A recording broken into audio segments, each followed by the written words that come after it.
Welcome to 95 news. ప్రతిక్షణం ప్రజాక్షేమం కోసం నేను మీ మాధురి. జనంతో మనం మనతో జనం కార్యక్రమానికి స్వాగతం. ఈరోజు మన జనంతో మనం మనతో జనం కార్యక్రమం బీఆర్ఎస్ భవన్కి వచ్చేసింది. ఈరోజు అయితే టికెట్లు ఇవ్వబోతున్నారని మనకి వార్త వచ్చింది. సో ఎంతమందికి ఇస్తున్నారు, అసలు ఏ నియోజకవర్గాలకి ఎన్ని టికెట్లు వస్తున్నాయి, ఏంటి అన్ని విషయాలు తెలుసుకుందాం. మీరు కూడా నాతో వచ్చేయండి.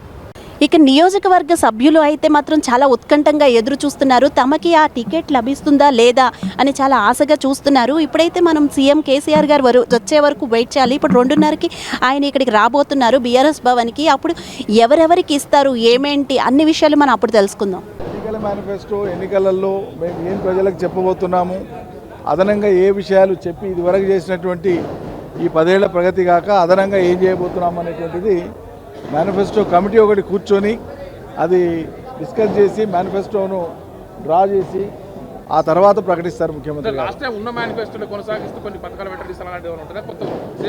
కొనసాగిస్తారా?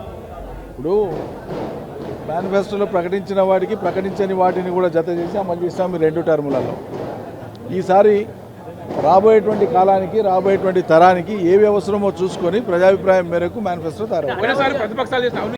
మనతో పాటు అగ్రికల్చర్ మినిస్టర్ నిరంజన్ రెడ్డి గారు ఉన్నారు. వారితో మాట్లాడదాం ఇప్పుడు. సార్, యాక్చువల్గా ఇప్పుడు వరకు అంటే ఇందాక కేసీఆర్ గారు అన్నారు మరిది చాలా డిసిప్లిన్ పార్టీ, మాకు యుద్ధాలు ఉండవు అని. ఈ టికెట్ల అనంతరం ఏదైనా అలాంటి డిసిప్లిన్లో ఏమైనా తేడా వచ్చే అవకాశాలు ఉన్నాయా? Why should we anticipate bad అండి, అంత మంచి జరుగుతుందని ఆశిద్దాం. ఓకే, మళ్ళీ ఇంకొక విషయం సార్, అంటే ఇప్పుడు రైతులకి మేనిఫెస్టో ఎలా ఉండబోతుంది? వాళ్ళకి రుణమాఫీ చేశారు, రైతు బంధు ఇస్తున్నారు, అయినా కొంతమంది రైతులు అసంతృప్తి వ్యక్తం చేస్తున్నారు. దాని గురించి మీరు ఏమంటారు? అమ్మ, ఇప్పుడు మేనిఫెస్టో కమిటీ ముందు వేస్తారు. మేనిఫెస్టో కమిటీ వివిధ అంశాలను చర్చిస్తుంది.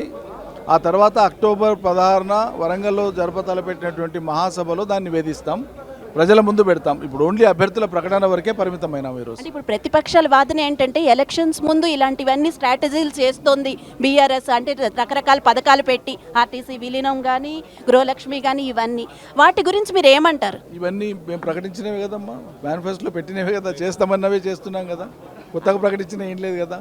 ఇవన్నీ ఎలక్షన్స్లో గెలవడానికి పెట్టేవి అని వాళ్ళ వాదన, మీరేమంటారు? ప్రజలకు పనిచేస్తూ ఎలక్షన్లో గెలవాలని కోరుకుంటామా? ప్రజలకు పనిచేసి ఎలక్షన్లకు పోవద్దు, పోటీకి పోవద్దు, ఇంటికి పోవాలని కోరుకుంటారు ఎవరైనా? Thank you sir.